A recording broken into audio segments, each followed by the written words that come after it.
മറ്റു വാർത്തകളിലേക്ക് വരുമ്പോൾ മഞ്ഞപ്പിത്തം പടരുന്ന എറണാകുളം കളമശ്ശേരിയിൽ ഹോട്ടലുകളിൽ വ്യാപക പരിശോധന.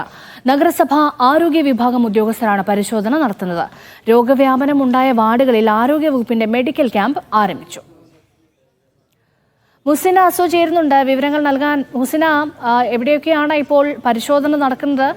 എന്തെങ്കിലും ക്രമവിരുദ്ധമായി കണ്ടെത്തിയിട്ടുണ്ടോ?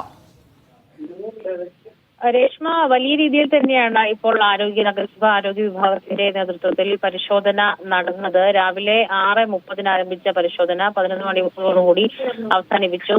ഇതുവരെ നടന്ന ഇന്നത്തെ മാത്രം പരിശോധനയിൽ 13 സ്ഥാപനങ്ങളിലാണ് പരിശോധന പ്രധാനമായും നടന്നത്. അതിൽ 11 സ്ഥാപനങ്ങളിൽ ക്രമക്കേട്, അതായത് വൃത്തിഹീനമായ സാഹചര്യങ്ങൾ ഉൾപ്പെടെ പ്രവർത്തിക്കുന്ന സ്ഥാപനങ്ങൾക്ക് 11 സ്ഥാപനങ്ങൾക്ക് നോട്ടീസ് നൽകിയിട്ടുണ്ട്. ഇതിൽ 6 സ്ഥാപനങ്ങളിൽ പഴകിയ ഭക്ഷണ പദാർത്ഥങ്ങൾ ഉൾപ്പെടെ പിടികൂടിയിട്ടുണ്ട്. പ്രധാനമായും ഈ കുടിവെള്ളത്തിൽ മാലിന്യം കലർന്നതുമായി ബന്ധപ്പെട്ടാണ് ഇത്രയും വലിയ രീതിയിൽ രോഗവ്യാപനം ഉണ്ടായിരിക്കുന്നത്. അതുകൊണ്ട് തന്നെ ഇത്തരത്തിൽ കടകളിൽ ഏത് രീതിയിലുള്ള വെള്ളമാണ്, കുടിവെള്ളത്തിന്റെ സ്രോതസ്സുകൾ ഉൾപ്പെടെ കണ്ടെത്തുക എന്നുള്ളതാണ് ഈ പരിശോധന പ്രധാനമായിട്ടും ഉദ്ദേശിക്കുന്നത്. എന്താണെങ്കിലും വരും ദിവസങ്ങളിലും പരിശോധന തുടരും. രേഷ്മ സൂചിപ്പിച്ചതുപോലെ തന്നെ 10, 12, 13 വാർഡുകളിലാണ് വലിയ രീതിയിൽ രോഗവ്യാപനം ഉണ്ടായിരിക്കുന്നത്.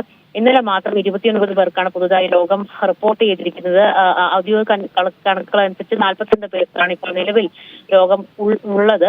എന്താണെങ്കിലും ഈ പ്രദേശങ്ങൾ കേന്ദ്രീകരിച്ചാണ് ഇപ്പോൾ മെഡിക്കൽ ക്യാമ്പ് വലിയ രീതിയിൽ നടന്നുകൊണ്ടിരിക്കുന്നത്. രേഷ്മ.